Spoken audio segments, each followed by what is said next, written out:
So let me introduce our next speaker. Our next speaker is Mr. Thom Sicklesteel. He is the CEO of the National Commission for the Certification of Crane Operators, CCO. He is also the vice chair of the ASME B30, a voting member of the ASME B30.29, and alternate on the B30.5. He is one of the members. Representing the USA on ISO tag, as well as the International Crane Stakeholder Assembly. Mr. Sicklesteel also serves as a subject matter expert for the NCCCO's Foundation's Crane Type Advisory Group. Prior to joining NCCCO, Mr. Sicklesteel served as general manager for the Levitt Cranes USA, branch manager for Barnhart Crane and Rigging, as well as president of Sicklesteel Cranes, Inc. Please, he will be speaking to us today with the latest updates about certification and what's going on at CCO. Please help me welcome Mr. Sicklesteel.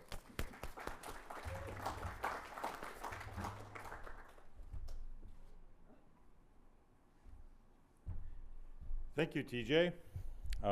Good morning still, I guess, so everyone. So excited to talk a little bit about certification and what's going on in those different areas. And so I picked 3 different areas I wanted to focus on.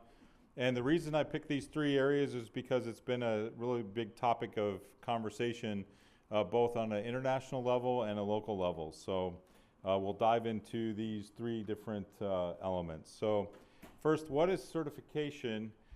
This has become a big topic on an international level, and the reason is because we've been working through standards, and the standards don't understand different elements of the differences between certification, certificate, and license. And so this is an effort to address that and help explain that. And I think in our industry, we get really confused, right? CCO has been called a license a lot. It's not a license. Other programs have what they call certification. It's not certification. And so we just want to be really clear about what all of these things are. So certification is really something that's a non-governmental entity. It's a third-party assessment, and it really goes through a process that is a time-limited recognition. So it was a big change in ASME to change the crane operator qualification concept to a time-limited recognition, right, where it's maximum 5 years. So that qualification standard is starting to lead more towards a certification. It has to meet established criteria, and then it has an application assessment process. So really, certification is about the quality, the competencies of the individual. It's not about the training, it's not about the process. At CCO, we get asked a lot of times, why can't we just see the questions we missed so we can get better? That's not anything to do with certification. Certification's about assessment. And so therefore we protect the questions and the information. So when you're done with certification, you've now completed the competencies in terms of the knowledge, skills, and attributes. That's really the concept there. So certification, again, is focused on the evaluation, assessment, measurement, and testing. And that's the key parts of certification. So you can have different forms of that. You can have a written, oral, practical, and those sort of things. And those forms are all done in different ways.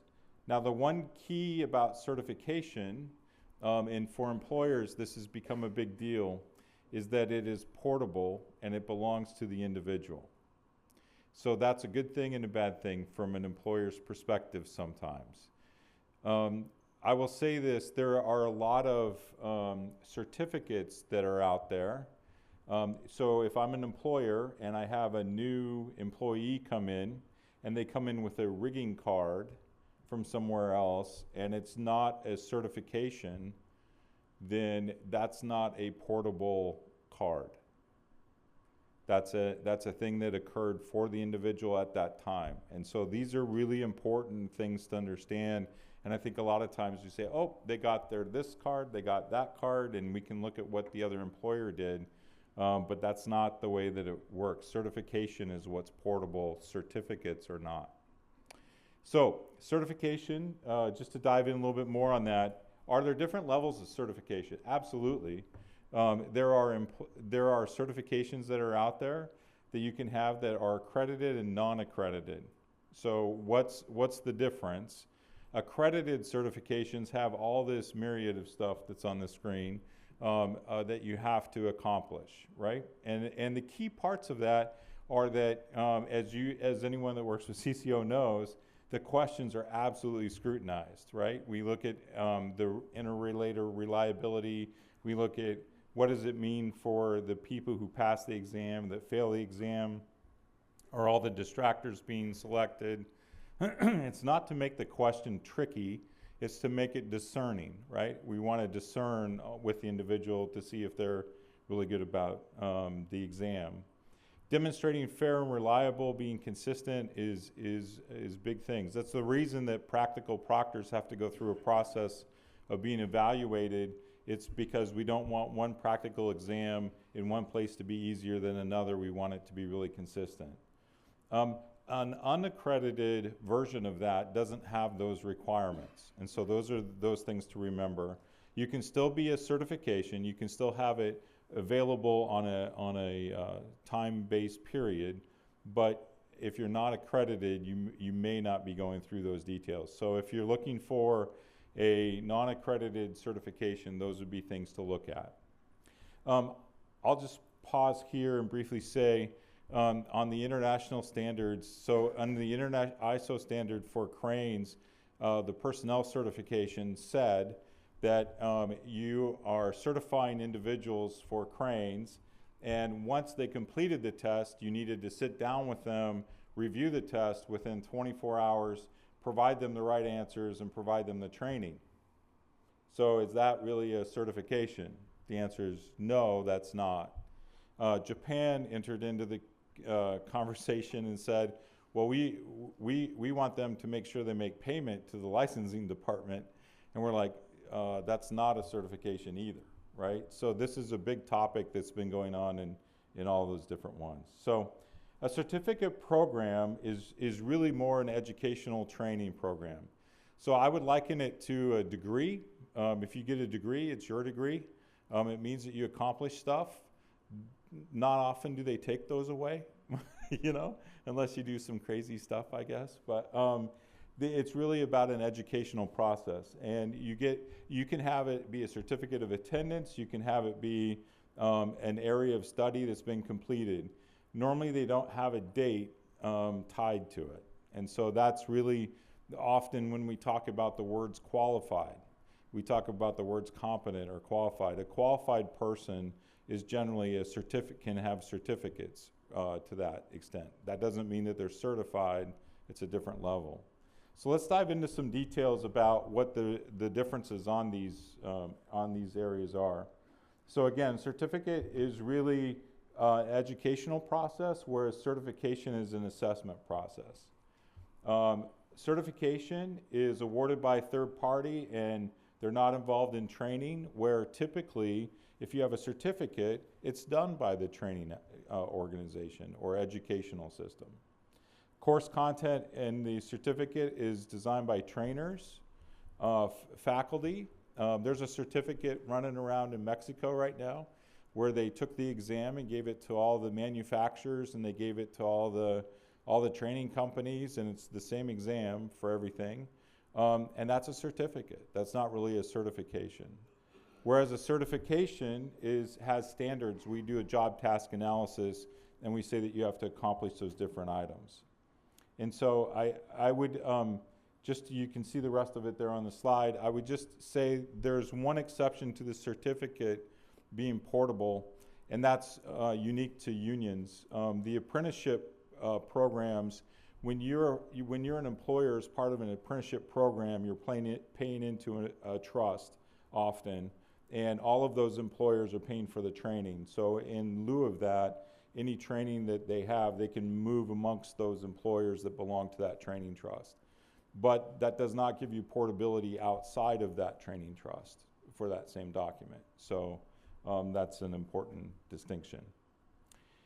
Okay, so what about a license? Well, a license is really just a legal document that says you've met established criteria.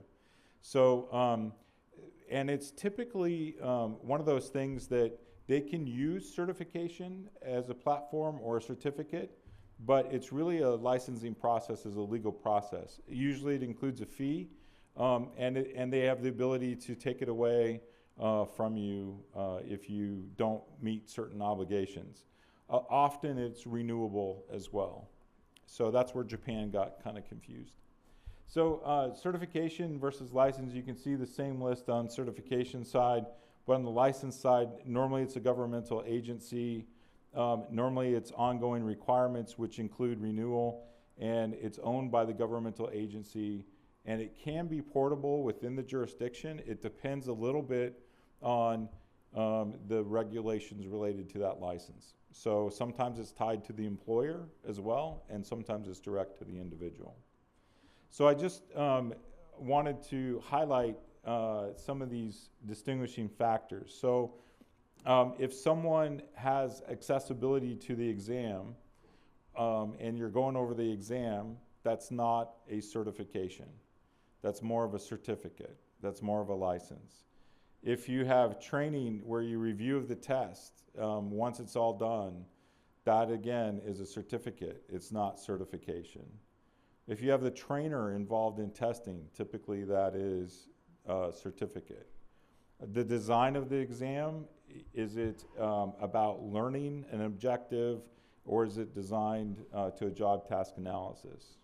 And then renewal. Those are the key factors of anything.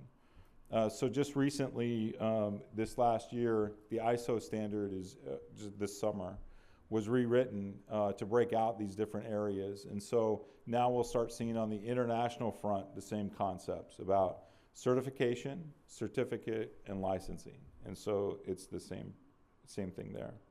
And again, portability, certificates are generally not portable. But licenses are only portable within the jurisdiction, and certification is portable from employer to employer. So those are the key elements of a certification versus certificate versus licensing.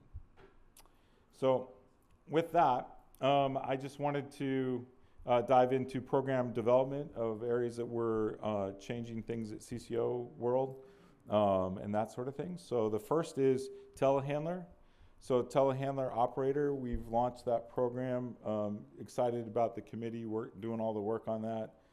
It's one of our first courses that has it's pretty unique because on most of our courses you are in a fixed position, and the telehandler is one of the ones where you're driving around the course. And so this is unique in that way. There are 2 certifications you can see. We've done over 1,300 exams so far through September, so it's been off to a pretty good start, and it's growing pretty rapidly.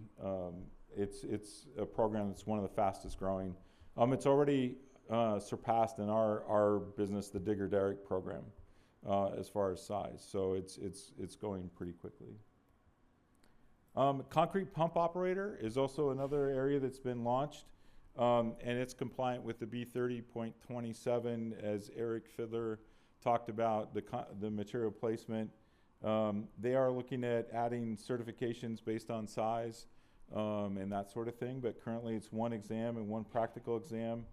I would just say back on the telehandler, it's a 3-year certification, whereas this is a 5-year.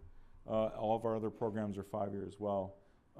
And it's the only credential in the USA to meet the B30.27 fully. So we're excited about that. 74 exams, it's kind of getting started. Our practical just got out in July, so it's been a good pace since then, but it's starting to grow. Disassembly director is under development. A lot of again, under OSHA requirements, the AD director needs to be qualified and competent individual. You can't split out under OSHA the qualified and competent into 2 separate people. In some states, you can't do that. In some locations, you can't do that. So we found that there was no national qualification available. It's like, how do they become qualified? How do they show their qualification? And so This program has been developed. We're really excited about where that's going. 2 tracks right now, mobile and tower, will be released hopefully the first part of next year. So excited about that one. Evaluator of crane operators. So in the OSHA standard, it has kind of this formula of training plus certification plus operator evaluation equals a qualified individual. And specifically, OSHA says that the individuals who are doing the evaluation need to be competent and qualified in evaluation. That doesn't mean that they're an operator. And so OSHA specifically says just because you're an operator and a certified operator doesn't mean that you meet that requirement. And so how do employers meet that? Well, we want to make sure that they do, so we have the evaluator of crane operators process. So right now there's a core plus multiple tracks by crane type kind of being formed. We will have a lot more details on that in the spring at our commission meeting there, but it's targeted for release in the fall of next year. The next one, just to briefly hit, and then I'll be getting close here. So is the pipe layer operator, side boom pipe layer. And so we've got that rolling as well. Targeted for release is 2026. My last area is Spanish language implementation. And I just, Scott Ketchum, Director Ketchum, talked about the Spanish language and just multi-languages being available. And CCO has had an interesting position that we've had for a number of years in that we do have Spanish exams, but everything else around that is not available in Spanish. And so this is an area that we're working on and looking to address. And you can see here, that includes our website and all the candidate information, certification policies, and all those sort of things. And so these are areas that we're wanting to make available in Spanish, as well as the testing personnel information, candidate exam delivery, test site applications, and all that sort of stuff. So we've been in process in this for over a year of getting all this stuff done, and you will start seeing, one of the ones that took the longest time were all the videos. And so in our videos, we leave the English in the videos. We'll have English subtitles and Spanish subtitles is how we're going to do the videos. And so those will all come through that way. In the next 3 months, you'll see an update to our website, right, Tara? Next 3 months? So, and it'll have regionalization and language choices. So that's an important part for us, and it's important for us to get that developed. What I would say related to Spanish, I just want to be, and this is true with any language other than English, is while individuals test in Spanish, the crew must be fluent in Spanish. The machine documentation must be available in Spanish. The warning stickers must be in Spanish. And so it's not like you can take a test in Spanish and then go to an English-speaking crew, English-speaking or English manuals and those sort of things. And so it's really set up for those who are only going to work within the Spanish environment. If you're going to flip back and forth between Spanish and English, then you have to use the English one to do that. So with that, Mr. TJ, I'm done.